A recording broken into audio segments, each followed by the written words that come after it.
In today's video, I'm going to teach you, insert video title here. We're going to keep it simple and clear so you can confidently share your work with the right people in just a few moments. First, start inside your account and locate your workspace. Think of the workspace as the home base, where all of your projects live. It usually appears in the left sidebar or along the top navigation. Click on your workspace to open it up and make sure you're in the correct place, especially if you're part of multiple teams or organizations. Being in the right workspace ensures you're sharing the correct content with the correct audience.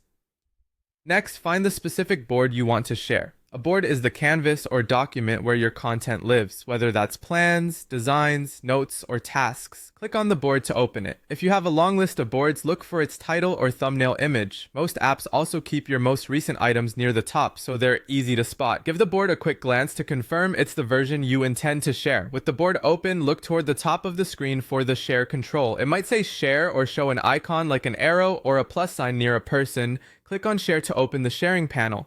This panel is where you decide who gets access and how they can interact with your board. In the email field, type the email address of the person you want to share with, double check the spelling to avoid sending access to the wrong contact, and use their official work email if possible, so it's easy for them to log in. If you're sharing with a small group, you can type each email one after the other. As you type, many apps will suggest matching contacts, which can help confirm you've picked the right person. Keep in mind that different organizations have different access policies, so some people may need to sign in with their company credentials before they can view your board. That's all there is to it. By clicking into your workspace, opening the board, selecting share, and entering the email, you've set up access in a clean, consistent way.